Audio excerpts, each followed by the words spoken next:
Hey friends, this is a video, a snake to be precise, video, reptile video, and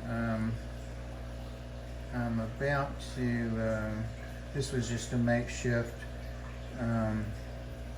home for this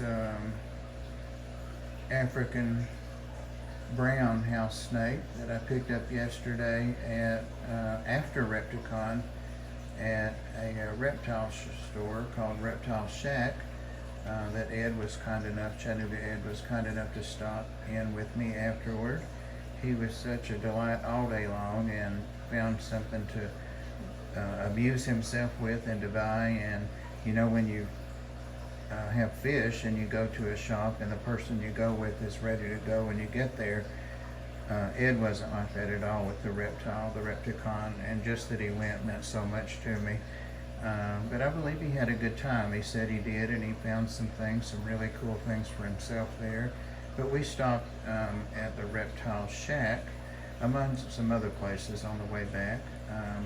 And this fellow was there, and some of you know that my black African house snake is a house snake. It's loose in the house. And I believe it's still fine. It's been missing a month, maybe 5 weeks. I've seen it a couple of times, but and if it turns up, it can go in with this guy. But for now, I really missed that snake and wanted another, and had the opportunity to get one a little bit bigger and a little different color than the other one. And this time I'm keeping the clips, the locks firmly on here. I got a little lackadaisical with the other snake because I never saw it climb up, never saw it leave the substrate, the bedding in the tank.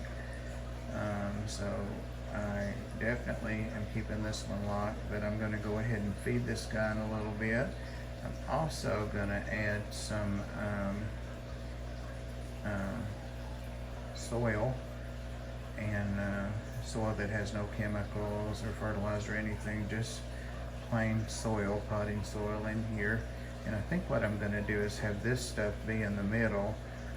This is beech tree, I believe, or birch, I think it's beech shavings, and put those over in the middle, and then put the soil on the other end.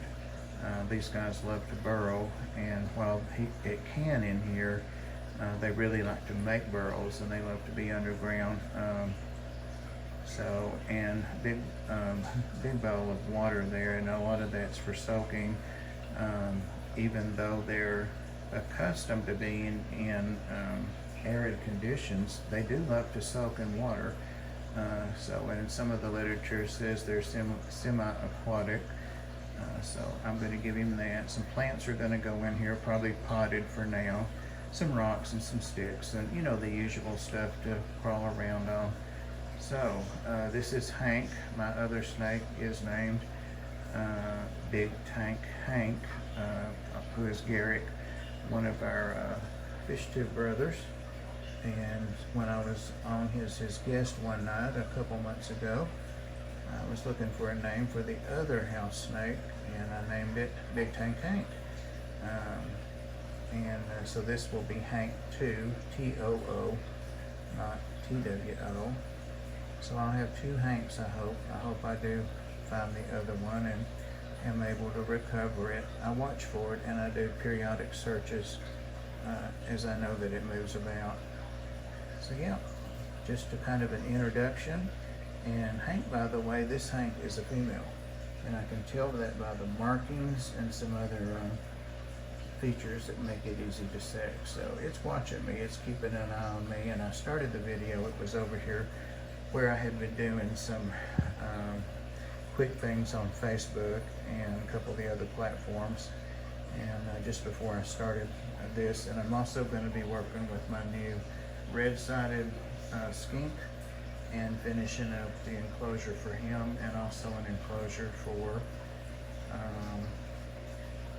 my birdfish skink, sand skink, which is a really cool critter. So be on the lookout for those introductions as well.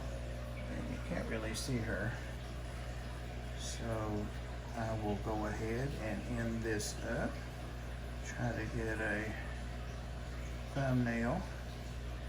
Whoa. Thank you guys. See you in the next one.